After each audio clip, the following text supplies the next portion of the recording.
ఓం శ్రీకృష్ణ పరబ్రహ్మణే నమః. ఓం శుక్లాంబరధరం విష్ణుం శశివర్ణం చతుర్భుజం ప్రసన్నవదనం ధ్యాయేత్ సర్వవిఘ్నోపశాంతయే. శ్రీ భాగవత రత్నాకరము ప్రథమ స్కంధము.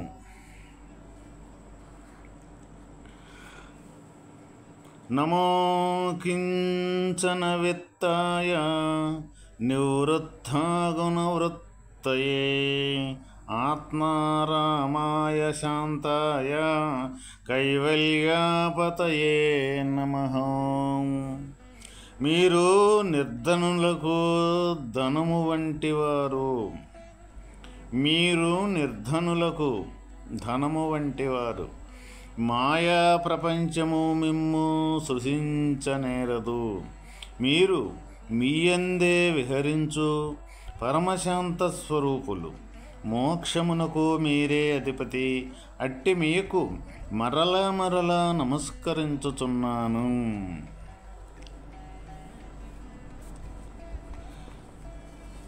మీరు నిర్ధనులకు ధనము వంటివారు అంటే ఇక్కడ ధనము అంటే మనకు కేవలము భౌతిక సంపదే ధనము అనుకుంటూ ఉన్నాం. వాస్తవమైన భగవంతుని యొక్క దృష్టి యందు ధనము అంటే జ్ఞాన సంపద. ఎందుకు అంటే జ్ఞాన సంపద కంటే మించిన సంపద ఈ భూ ప్రపంచం మీద రెండవదంటూ లేనే లేదు. మరి ఎందుకు ఆ జ్ఞాన సంపదనే ఎక్కువగా మనం తీసుకోవాలి అంటే జ్ఞానంతో ఈ భౌతిక సంపద ఏదైతే ఉన్నదో ఈ భౌతిక సంపద కూడా జ్ఞానం అనే సంపదతోటే జ్ఞానంతో ఈ భౌతిక సంపదను కూడా మనం సంపాదించాలి. ఎందుకంటే జ్ఞానం అంటూ ఆలోచన చేయకుండా మనం ఏ చదువు చదవలేము, ఏ వ్యాపారము ఏ వృత్తి చేయలేము. అందువల్ల ఏది చేసినా సరే అది జ్ఞానంతో మనం ఆలోచించి చేయవలసిందే. ఇటు ఎలాంటి సంశయం అంటూ లేదు. అందువల్ల ఆ జ్ఞానాన్నే తెలుసుకొని ఆ జ్ఞానం యొక్క సంపద ఏదైతే ఉందో ఆ జ్ఞానాన్నే తెలుసుకొని జ్ఞానంగా మారిన యొక్క విధానం ఏదైతే ఉందో అంతకన్నే మించిన సంపద ఇంకొకటి లేనే లేదు. ఈ సంపద అనేది ఈరోజు ఉంటుంది, రేపు లేకుండా పోతుంది. కానీ జ్ఞాన సంపద అనేది ఎప్పుడూ కూడా శాశ్వతంగా ఉండేదేను. ఎందుకు అంటే జ్ఞానంతో ఈ సమస్తం మొత్తం కూడా నడుస్తూ ఉన్నది కాబట్టి ఆ జ్ఞానమే తాను కాబట్టి జ్ఞానం కన్నా మిగిలైన ధనము ఇంకొకటి లేనే లేదు. అందువల్ల ఇక్కడ ఎటువంటి నిర్ధనులకు ధనము వంటి వారు ఎవరు అంటే నిర్ధనులు అంటే నిరంతరం మిమ్మల్ని సేవించే వాళ్ళు, మిమ్మల్ని అర్థించే వాళ్ళకి మీరు సంపదలంటి వారు అంటే జ్ఞాన సంపద కలిగిన వారు. ఇంకా ఈ మాయా ప్రపంచం మిమ్ము సృజించనేరదు. ఈ మాయా ప్రపంచం అనేది ఏదైతే ఉందో అది మిమ్మల్ని సృజింపనేరదు. అది ఏ విధంగా ఈ మాయ అనేది భగవంతుణ్ణి సృజించదు, ఈ మాయ అనేది భగవంతుణ్ణి అంటదు అంటే ఇక్కడ మన ఆంతరంగికంగా ఉన్న ఆత్మస్వరూపము భగవంతుని స్వరూపము వ్యత్యాసం అంటూ లేనిదన్నమాట. మరి అటువంటి ఆత్మస్వరూపము ఏ విధంగా ఈ మాయ అంటే ఏంటిది?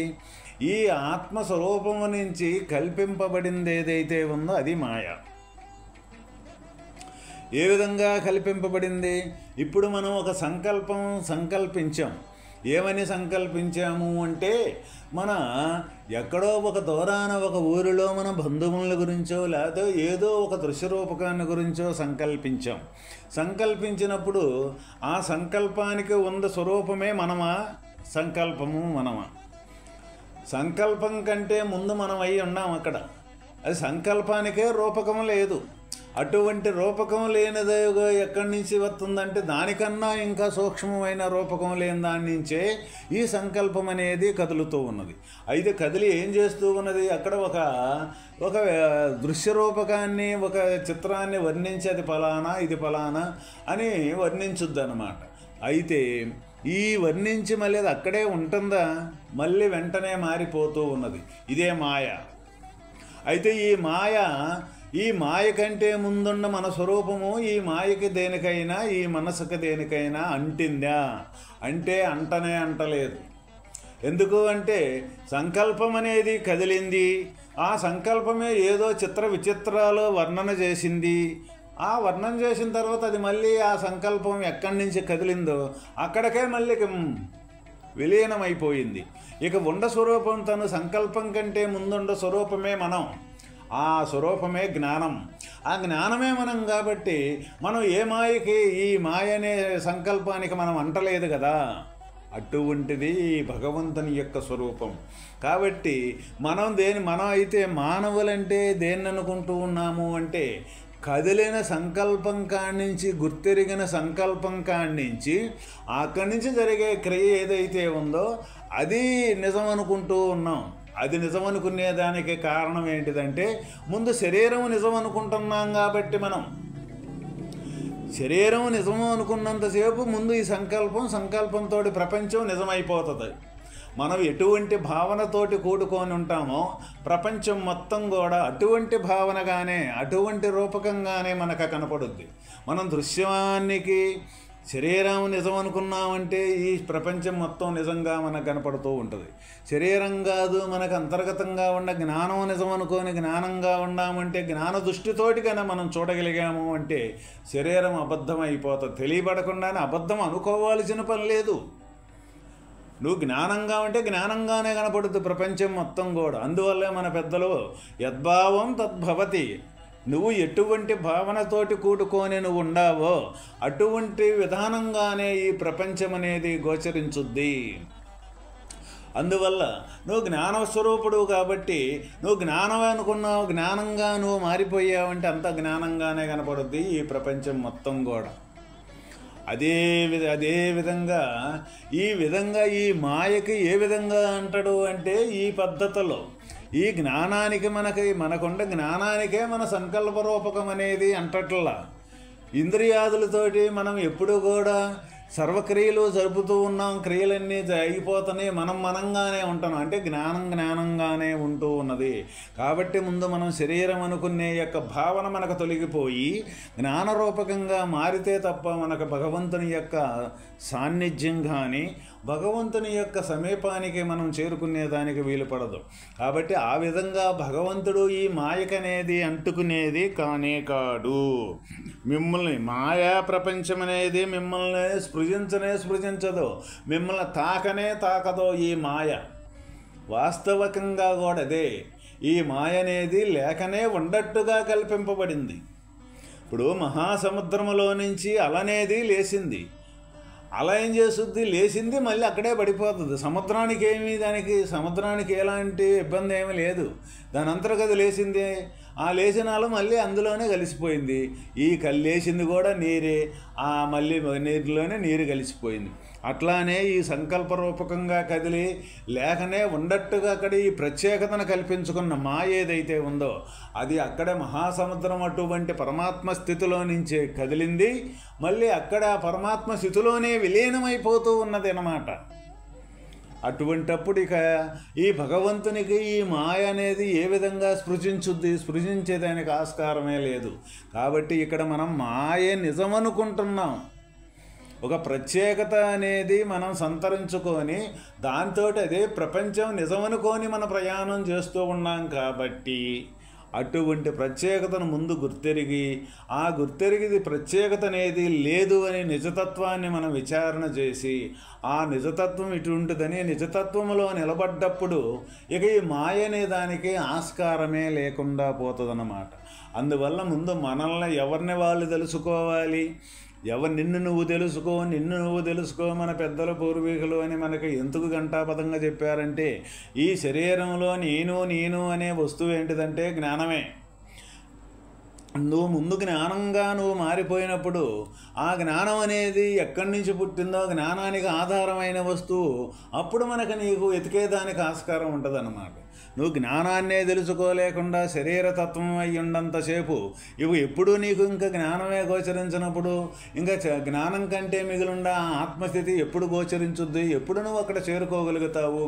ఎప్పుడు నీ స్వస్థానాన్ని నువ్వు పొందగలుగుతావు? నువ్వు పొందగలిగితే కదా, స్వస్థానం పొందగలిగితే కదా నీకు ఈ జనన మరణాలనే సంసారం అనేది తొలగిపోయేది. లేకపోతే ఈ జనన మరణం అనే సంసారం అనేది ఎప్పటికీ కూడా తొలగదు.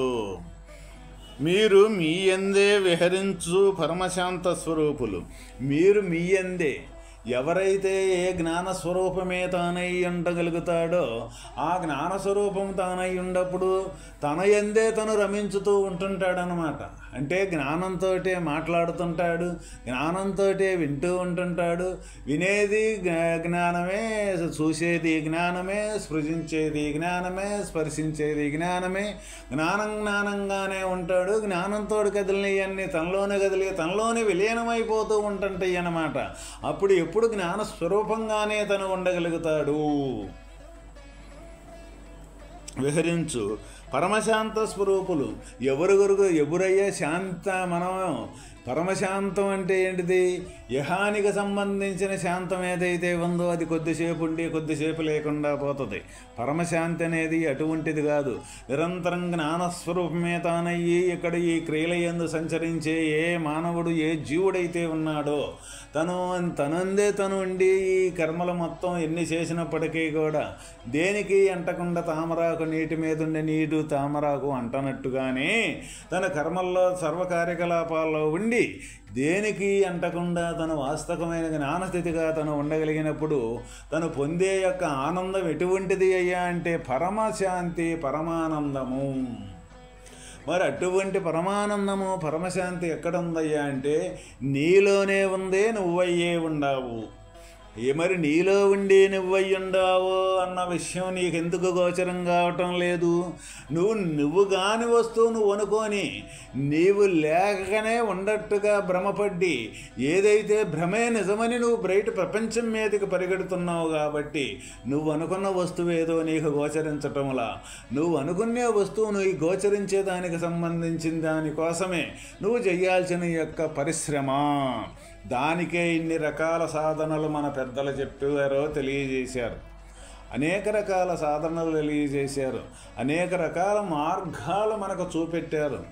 అన్నింటికంటే కూడా గొప్పది ఒక భక్తి మార్గాన్ని మనకే తెలియపరిచారు. ఈ భక్తి అంటే నిరంతరము భగవంతుణ్ణి కొలుసు, భగవంతునికి నీ మనసును అర్పణ చెయ్యి. ఎందుకు నీ మనసును అర్పణ చెయ్యి అంటే భగవంతుడి దగ్గర నుంచే నీ మనస్సు అనేది కదులుతూ ఉన్నది అన్న విషయాన్ని నువ్వు ఎప్పుడూ వదలబాకు.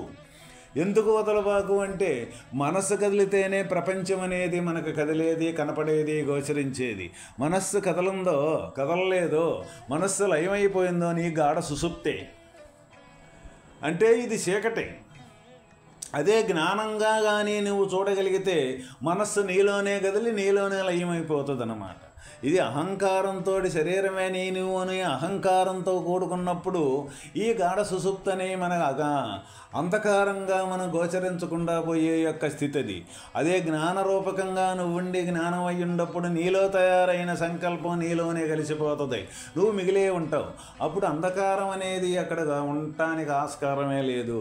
జ్ఞాన ప్రకాశం అనేది ఎప్పుడైతే నువ్వు మారిపోతావో, జ్ఞానంగా నువ్వు నిలబడగలుగుతావో అప్పుడు ఈ సుషుప్తి అనే దానికి ఆస్కారమే లేదు. ఆ జ్ఞానానికి సుషుప్తికి ఉండే వ్యత్యాసం ఎటువంటిది అంటే జ్ఞానం ఎప్పుడు కూడా మిగిలి ప్రకాశరూపకంగా మిగిలి చూస్తూ ఉంటుంది. అజ్ఞానం అనే ఈ చీకటనే ఈ గాఢాంధకారంగా ఉండే సుషుప్తి ఏంటిదంటే అసలు తనేమైపోతాడో తనకు తెలియదు, తనెవరో తనకు తెలియదు. అటువంటి గాఢాంధకారంలో మునిగిపోతుంది అన్నమాట. ఇటువంటిది ఈ గాఢ సుషుప్తికి జ్ఞానానికి ఉన్న వ్యత్యాసం. ఈ గాఢ సుషుప్తిని కూడా మిగిలి చూసే యొక్క స్వరూపమే జ్ఞానము. అందువల్ల నువ్వు జ్ఞానస్వరూపుడివి. నువ్వు జ్ఞానస్వరూపుడుగా నువ్వు రావాలి అన్నప్పుడు జ్ఞానస్వరూపుడు ఎప్పుడైతే నువ్వు అవ్వగలుగుతావు అప్పుడే పరమశాంతిని, పరమానందాన్ని నువ్వు పొందగలుగుతావు. పరమశాంతి స్వరూపులు, మోక్షమునకు మీరే అధిపతి, అట్టి మీకు మరలా మరలా నమస్కరించుతున్నాను. అంటే మోక్షాన్నిచ్చేదానికి కూడా వేరే ఇంకెవరు లేనే లేరు, మీరే అధిపతి.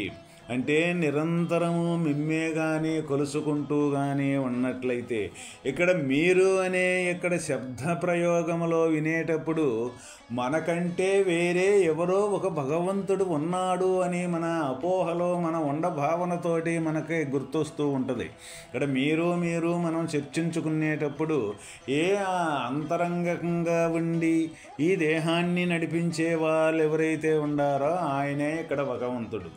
ఆయన్నే ఇక్కడ మీరు అనుకోవాల్సి వస్తూ ఉన్నది. ఎందుకు అనుకోవాల్సి వస్తుందో మనం మర్చిపోయాం. మన లోనుండ స్వరూపం మనమే అన్న విషయాన్ని మనం మరుపు చెంది ఏది నిజం అనుకుంటున్నాము? కనపడే గుర్తెరిగే కానిచి నిజం అనుకుంటున్నాం. గుర్తుకు ముందుండ స్వరూపం మనమని మనం అనుకోవటం లేదు. కాబట్టి తన సంబోధనలో మనం చర్చించుకునే దాంట్లో భగవంతుడు మీరు ఆత్మని ఎన్ని రకాలుగా మనం చెప్పుకోవలసి వస్తూ ఉన్నదన్నమాట. చిట్ట చివరికి ఏంటిది అంటే విషయం, నువ్వు ఈ స్థానానికి నువ్వు చేరుకునే యొక్క విధానం కోసమే ఇన్ని రకాల మార్పులు, ఇన్ని రకాల చర్చనీయాంశాలు, ఇన్ని రకాల సాధనలు, ఇన్ని రకాలుగా మనం మాట్లాడుకోవటం అన్నమాట. కాబట్టి ఆ మోక్షానికి కారణము కూడా మీరే. అంటే మోక్షం అంటే ఏంటిదంటే విడుదల. దేంట్లో నుంచి విడుదల? బంధంలో నుంచి విడుదల. ఏది బంధం? ఈ పుట్టి సచ్చేది ఏదైతే ఉందో దాన్నే ఈ జనన మరణాలతో కూడుకున్న సంసార బంధం. ఆ బంధంలో నుంచి తొలగిపోయి నీకు వాస్తవమైన ఏ పుట్టుకంటూ లేకుండా, ఏ పుట్టుక లేకుండా మరణం అంటూ లేకుండా ఉండేది. పుట్టందేది కూడా మరణించదన్నమాట. అటువంటి పుట్టన యొక్క స్వరూపమే నీవు. నీ స్వరూపానికి సంబంధించిన చేరుకునేదానికి కూడా మార్గాన్ని చూపెట్టేది కూడా జ్ఞానమే. ఆ జ్ఞానం భగవంతుని యొక్క జ్ఞానమే.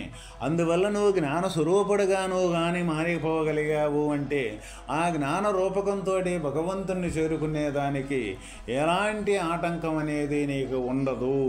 కాబట్టి మోక్షానికి ఆధారమైన వాడు భగవంతుడే, మోక్షానికి మార్గాన్ని చూపించేవాడు భగవంతుడే. నువ్వు ఇంతకే అనేక రకాలుగా నువ్వు ఏదైతే లేకనే ఉన్నట్టుగా నీ భ్రమ ఏదైతే ఉందో భ్రమను తొలగించుకోవటమే ముఖ్య ఉద్దేశం. కాబట్టి ఇక్కడ మనకు పెద్దలు భ్రమ తొలగితే బ్రహ్మం బట్టబయలేను అని ఒక్క మాటలో చెప్పారు తేల్చి. మనకి ఎంత ప్రయాసగా ఉందది, ఎంతో ప్రయాసగా ఉంది, ఎంతో సమస్యగా ఉంది. కాబట్టి ఈ సమస్యలు మొత్తం మనకు తొలగాలి అంటే చివరికి మనం భగవంతుణ్ణి చేరుకోవటమే ప్రధాన కర్తవ్యం. చేరుకోలేకపోతే భగవంతుని మార్గాన్ని ఎన్నుకొని ప్రయాణం చేయటమేను. అదే ఇక్కడ మన భాగవతం అనే రత్నాకరం మనకి నేర్పే యొక్క జ్ఞాన మార్గము అన్నమాట. ఓం తత్సత్.